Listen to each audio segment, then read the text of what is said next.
Hello everyone, this is Jeff Seal, the Managing Partner at Telecom Review, and I'm here with Eric Handa, the CEO of APTelecom. Welcome, Eric. Thank you, Jeff. Good to see you. Good to see you. Happy New Year. Happy New Year to you too.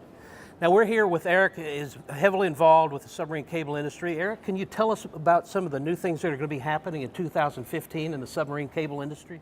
Jeff, it's an exciting year for the subsea space. 2015 has a lot of promise. A lot of the folks have seen kind of the 2012, 2013, 2014 global recession, ability to get financing and capital as being very difficult.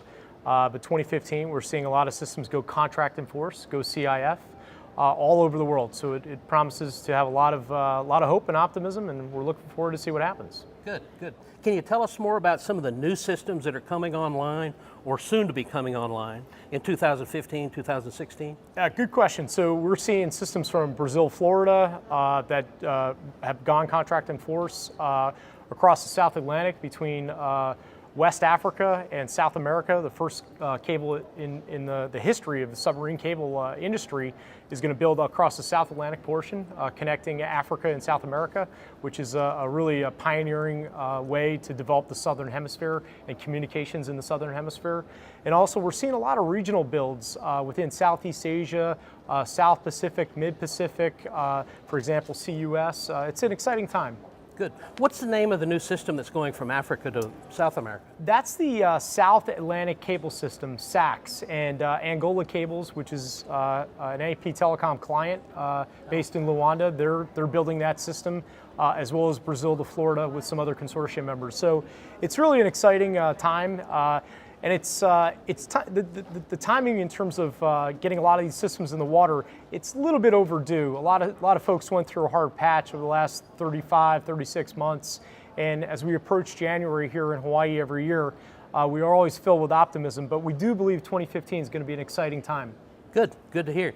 Eric, can you tell us more though about what kind of things are affecting the emerging markets and how the submarine cable industry is helping them on a go-forward basis? Well, smartphone penetration, the ability for folks to get connected that were prior in the past not connected, as well as the need to have reliable and low-cost connectivity is a game changer.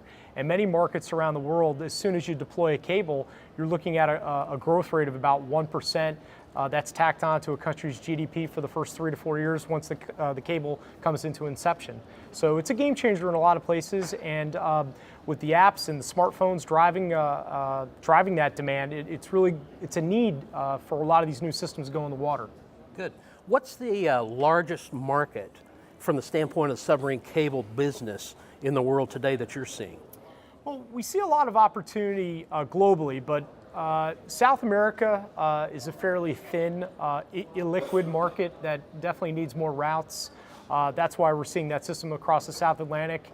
There may be a need between the west coast of South America to California, perhaps.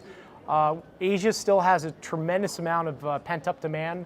We have a client in Cambodia by the name of EasyCom, right, and that system is building, connecting as a feeder system to AAG, the America Asia Gateway. That system's called MCT, Malaysia, Cambodia, Thailand. Right. And that's a very exciting system. It's really going to open up Indo-China, which is starting to see Myanmar, Cambodia, Vietnam experience exponential growth for capacity.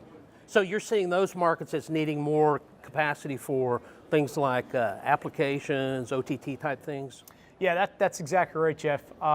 The reality is that generationally speaking, right, some of the youngsters, teenagers, or for example, my children or your children, there's almost a sense of entitlement that the internet just should run, the cloud should work. But there's a tremendous amount of infrastructure, brick and mortar, that's driving that.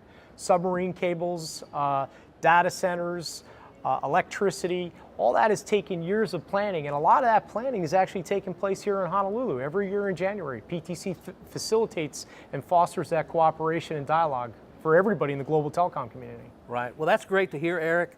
The submarine cable business is booming right now, and we're glad to have you here to give us a little insight on what's going on. Thanks for coming. Thanks so much, Jeff. Good to see you. Thank you.